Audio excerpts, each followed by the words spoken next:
जय श्री कृष्णा भक्तों, आज से हम आपको अपने चैनल पर हर रोज श्रीमद् भागवत पुराण की कथाएं सुनाएंगे। तो चलिए सुनते हैं भागवत पुराण का पहला अध्याय। आज का अध्याय शुरू करने से पहले आज आपको एक कथा सुनाते हैं जो हमारे पाप कर्मों से संबंधित है। आखिरकार हमारे पाप कहाँ कहाँ जाते हैं, इस संदर्भ में एक कथा है। इसी संदर्भ में एक बार एक ऋषि ने सोचा कि अपने अपने पाप धोने के लिए सभी लोग गंगा जी में जाते हैं। ऐसे में सारे पाप तो गंगा जी में ही समा जाते हैं और इस तरह तो गंगा जी भी पापी हो जाएंगी। तब उन ऋषि ने ये जानने के लिए कि आखिरकार ये पाप जाता कहाँ है, बड़ी कठिन तपस्या की। तब उनकी कठिन तपस्या से भगवान प्रसन्न हुए और प्रकट होकर उन्हें दर्शन दिए। ऋषि ने उन्हें प्रणाम करके पूछा कि हे भगवान, कृपया बताइए कि गंगा जी में जो पाप धोया जाता है वह कहाँ जाता है। तब भगवान बोले कि चलो इस बारे में गंगा जी से ही पूछते हैं। ऋषि और भगवान दोनों ने ही गंगा जी से पूछा कि हे गंगे, सब लोग आपके यहाँ पाप धोते हैं, तो इसका मतलब क्या आप ही पापी हुई? गंगा जी ने कहा, मैं भला कैसे पापी हो गई? मैं तो सभी पाप लेकर समुद्र को अर्पित कर देती हूँ। इसके बाद ऋषि और भगवान समुद्र के पास गए और उनसे पूछा, हे सागर, गंगा सभी पाप आपको अर्पित कर देती है, तो फिर क्या आप पापी हो गए? समुद्र ने कहा कि मैं पापी भला कैसे हुआ? मैं तो सभी पाप को भाप बनाकर बादल बना देता हूँ। अब ऋषि और भगवान दोनों ही बादलों के पास गए और पूछा, हे बादल, समुद्र पापों को भाप बनाकर बादल बना देते हैं, फिर तो आप पापी हो गए। बादलों ने कहा, मैं कैसे पापी हुआ? मैं तो सभी पापों को वापस पानी बना देता हूँ और धरती पर गिरा देता हूँ। इससे ही अन्न उपजता है, इसे ही मनुष्य खाता है, और उस अन्न में जो अन्न जिस मानसिक स्थिति से उगाया जाता है और जिस वृत्ति से प्राप्त किया जाता है और जिस मानसिक अवस्था में खाया जाता है, उसी के आधार पर मनुष्य की मानसिकता बनती है। यही कारण है कि कहा जाता है, जैसा खाए अन्न वैसा बनता मन। जिस वृत्ति से अन्न प्राप्त किया जाता है और जिस मानसिक अवस्था में खाया जाता है, यानी कि क्रोधित अवस्था में, संतुष्ट अवस्था में, खुश होकर जिस अवस्था में भी अन्न खाया जाता है, वैसे ही विचार मनुष्य के बन जाते हैं। ऐसे में हमेशा भोजन शांत रहकर ही ग्रहण करना चाहिए। अन्न जिस धन से खरीदा जाए वह धन भी परिश्रम का होना चाहिए। वह धन कभी दूसरों को दुखाकर, दूसरों को सताकर कमाया हुआ नहीं होना चाहिए।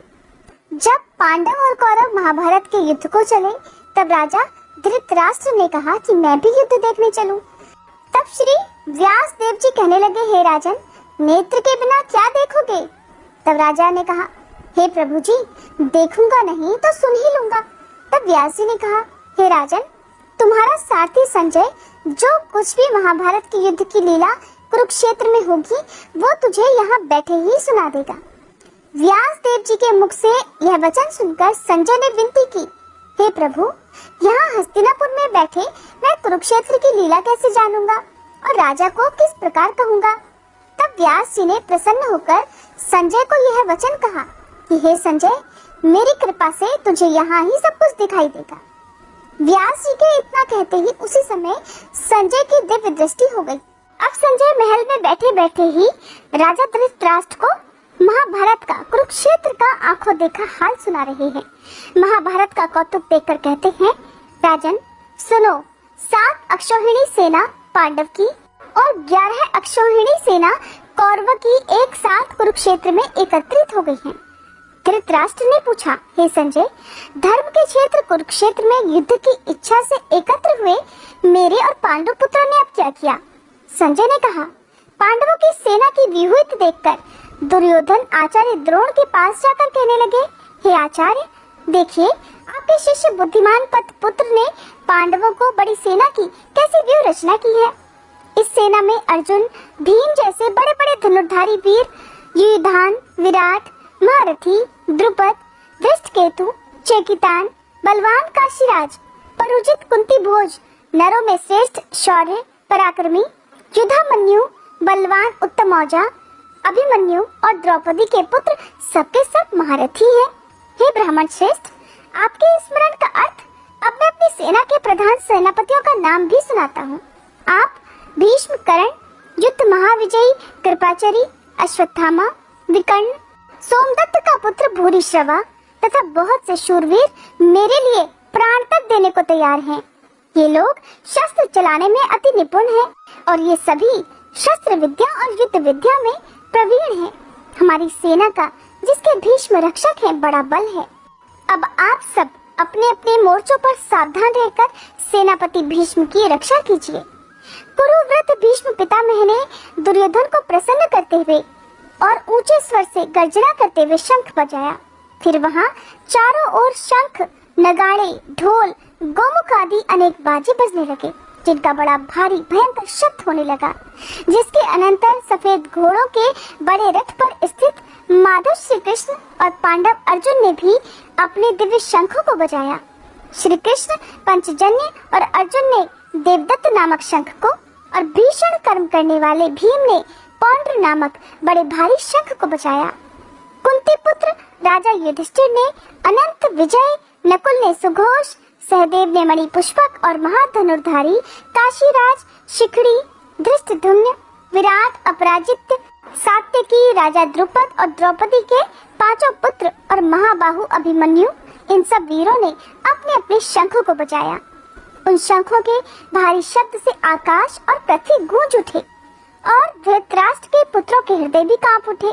हे राजन, अर्जुन ने कौरवों को युद्ध के लिए प्रस्तुत देखकर धनुष उठाकर श्री कृष्ण से कहा, हे अच्युत, मेरा रथ दोनों सेनाओं के बीच में खड़ा कर दीजिए, जिससे मैं युद्ध करने वालों को देख सकूं कि इस युद्ध भूमि में मुझे किन किन के साथ युद्ध करना चाहिए। दुर्बुद्धि दुर्योधन की प्रीति करने वाले जो युद्ध करने की इच्छा से यहाँ एकत्रित हुए हैं, मैं उनको देखूंगा। संजय ने कहा, हे राजन, अब अर्जुन की बात सुनकर श्री कृष्ण ने भीष्म, द्रोण आदि वीरों के सामने उत्तम रथ को खड़ा करके कहा, हे वीर, युद्ध के लिए तत्पर इन कौरवों को देख लो। अर्जुन ने चाचा, बाबा, गुरु, मामा, भाई, पुत्र, पौत्र, मित्र, ससुर और स्वजनों को शस्त्रों से सुसज्जित हो अपने ही सब बंधु बांधवों को खड़ा देखकर परम दयालु होकर अत्यंत दुख के साथ यह वचन कहे, हे श्री कृष्ण, युद्ध की इच्छा से आए हुए इन अपने बंधु बांधवों को देखकर मेरे अंग शिथिल हो गए हैं और मेरा मुख सूखा जा रहा है। मेरा शरीर बेकल हो रहा है, रोमांच खड़े हो रहे हैं, मेरा गांडीव हाथ से गिरा जा रहा है, त्वचा जली जा रही है। हे केशव, अब मुझ में यहाँ खड़े रहने की सामर्थ्य भी नहीं है। मेरा मन चक्कर खा रहा है और सब लक्षण मैं उल्टे देख रहा हूँ और युद्ध में स्वजनों का वध करके तो मुझे कोई लाभ नहीं होगा। इसलिए हे कृष्ण, जीत, राज्य, सुख भी मैं अब नहीं चाहता। इस युद्ध के मैदान में ये सारे मेरे अपने ही तो हैं, मेरे अपने बंधु बांधव हैं। मैं इन सबको मारने की इच्छा बिल्कुल भी नहीं करता। हे मधुसूदन, हे जनार्दन, त्रिलोकी के राज्य के लिए भी मैं अब इन्हें नहीं मारना चाहता, फिर इस पृथ्वी के राज्य के लिए तो कहना ही क्या है। हे जनार्दन, धृतराष्ट्र के पुत्रों को मारकर हमारा क्या भला होगा?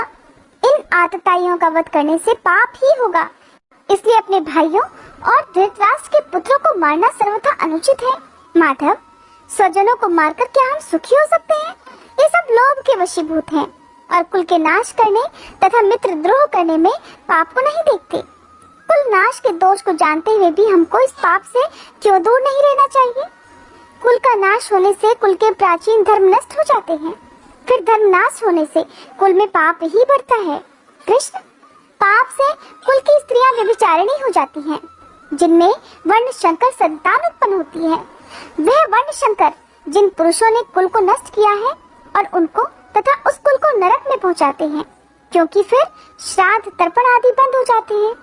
वर्ण शंकर बनाने वाले दोषों से कुल वधुओं की जाति, धर्म और कुल धर्म निरंतर नाश होते हैं।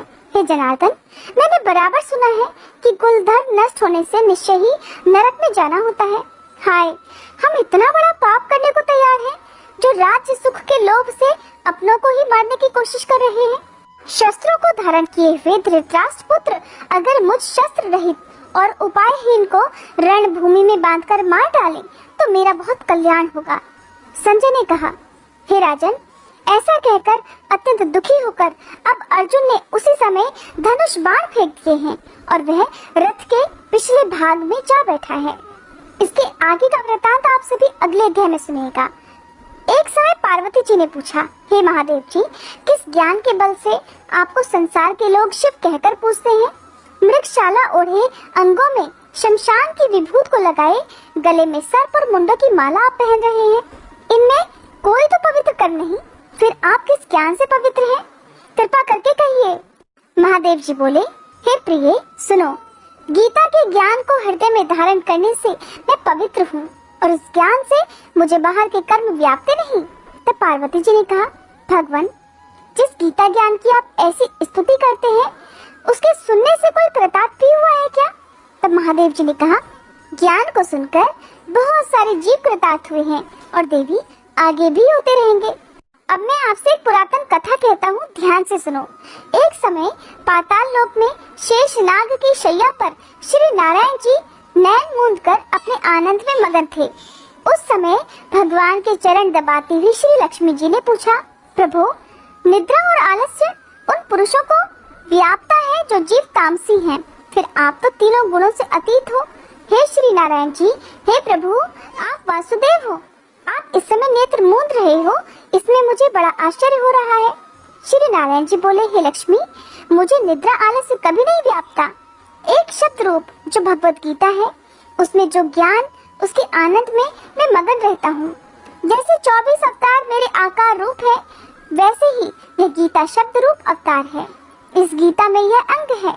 5 अध्याय मेरे मुख है, 5 अध्याय मेरी भुजा है, 5 अध्याय मेरा हृदय और मन है, 16 अध्याय मेरा उदर है, 17वां अध्याय मेरी जंघा है और 18वां अध्याय मेरे चरण है। सब गीता के जो श्लोक हैं, सो मेरी नाड़ियां हैं। गीता के अक्षर मेरे रोम हैं। ऐसा जो मेरा शब्द रूप गीता ज्ञान है, जिसके अर्थ में हृदय में विचरता हूँ और बहुत आनंद को प्राप्त होता हूँ। श्री लक्ष्मी जी बोली, हे नारायण जी, जब गीता का इतना ज्ञान है तो उसे सुनकर कोई जीव कृतार्थ भी हुआ है, सब मुझसे कहिए। तब श्री नारायण जी कहने लगे, हे लक्ष्मी, गीता ज्ञान को सुनकर बहुत से जीव कृतार्थ हुए हैं। अब आप सुनो। शूद्र वर्ण का एक प्राणी था जो चंडालों के कर्म करता था और तेल लवण का व्यापार करता था। उसने एक बार बकरी पाली। एक दिन वह बकरी चराकर बाहर वृक्षों के पत्ते तोड़ने लगा। वह सांप ने उसे डस लिया। तुरंत ही उसकी मृत्यु हो गई। मरने के बाद उसने बहुत सारे नरक भोगे, फिर बैल की योनि में जन्म लिया। जब बैल का जन्म पाया तो उस बैल को भिक्षुक ने मोल ले लिया। वह भिक्षुक उस बैल पर चढ़कर सारा दिन भिक्षा मांगता फिरता। जो कुछ भिक्षा मांगकर लाता वह अपने परिवारजनों के साथ मिलकर खा लेता और वह बैल सारी रात उसके द्वार पर बंधा रहता। उसके खाने पीने की कोई खबर ही नहीं लेता, बस थोड़ा सा भूसा उसके आगे डाल दिया जाता। जब दिन चढ़ता तो फिर से वह भिक्षुक बैल पर चढ़कर भिक्षा मांगता। इस तरह कई दिन बीत गए। तब वह बैल भूख का मारा एक दिन गिर पड़ा, लेकिन इतने पर भी उसके प्राण नहीं छूटे। नगर के लोग आए, देखे, कोई तीर्थ का फल दे, कोई व्रत का फल दे, लेकिन उस बैल के प्राण नहीं छूटे। एक दिन गणिका आई। उसने मनुष्यों से पूछा, यह भीड़ कैसी है? तो उन्होंने कहा कि इस बैल के प्राण जा नहीं रहे, अनेकों पुण्य का फल दे रहे हैं, तब भी इसे मुक्ति नहीं मिल रही। तब गणिका ने कहा, मैंने जो कर्म किया है उसका फल मैं इस बैल को निमित्त कर रही हूँ। ऐसा कहते ही बैल को मुक्ति मिल गई और उसने अपने प्राण त्याग दिए। तब उस बैल ने एक ब्राह्मण के घर जन्म लिया। पिता ने उसका नाम सुशर्मा रखा। जब वह बड़ा हुआ तब पिता ने उसे विद्या के लिए भेजा। तब उसको अपने पिछले जन्म की सब याद रही। वह अति सुंदर हुआ। उसने एक दिन मन में विचार किया कि जिस गणिका ने मुझको बैल की योनि से मुक्ति दिलाई थी उसका दर्शन करूं। वह ब्राह्मण चलता चलता गणिका के घर गया और कहा, तुमने मुझे पहचाना? गणिका ने कहा, नहीं, मैंने तो नहीं पहचाना। तुम कौन हो? तुम्हारी और मेरी क्या पहचान है? तुम एक ब्राह्मण हो और मैं वेश्या। तब ब्राह्मण ने कहा, मैं वही बैल हूँ जिसको तुमने अपना पुण्य दिया था। तब मैं बैल की योनि से छूटा था। अब मैंने ब्राह्मण के घर जन्म लिया है। तुम अपना वह पुण्य बताओ जिससे मुझे पिछले जन्म में मुक्ति मिल पाई थी। तब गणिका ने कहा, मैंने जानबूझकर कोई पुण्य नहीं किया। मेरे घर का तोता है, वही सवेरे कुछ पढ़ता है, मैं उसके कहे हुए वचन सुनती हूँ। उस पुण्य का फल मैंने तुम्हें दे दिया था। तब ब्राह्मण ने उस तोते से पूछा कि बताओ, तुम सवेरे सवेरे क्या पढ़ते हो? तोते ने कहा कि मैं पिछले जन्म में एक ब्राह्मण का पुत्र था। पिताजी ने मुझे गीता के पहले अध्याय का पाठ सिखाया था। फिर मैंने एक दिन गुरुजी से जाकर कह दिया कि सब कुछ तो मुझे मेरे पिता ने पढ़ाया है, मुझको आपने क्या पढ़ाया है। तब गुरुजी ने मुझे श्राप दे दिया कि तू तोता बन जा, और मैं तोता अर्थात सुआ हो गया। और एक दिन एक शिकारी मुझे पकड़ कर ले गया। फिर एक ब्राह्मण ने मुझे मोल ले लिया। वह ब्राह्मण भी अपने पुत्र को गीता का पाठ सिखाता था।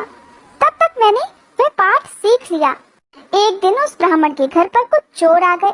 उन्हें धन तो मिला नहीं, बदले में मेरा पिंजरा ही उठा कर ले गए। उन चोरों की यह गणिका मित्र थी, मुझे इसके पास ले आए। सो मैं नित्य श्री गीता जी के पहले अध्याय का पाठ करता हूँ। ये सुनती है, पर इस गणिका की समझ में कुछ भी नहीं आता। जो मैं पढ़ता हूँ वही पुण्य इसने तुझे दान दे दिया था। सो श्री गीता जी के पहले अध्याय के पाठ का यह फल है। तब ब्राह्मण ने कहा, हे तोते, तू भी विप्र है, मेरे आशीर्वाद से तेरा कल्याण हो।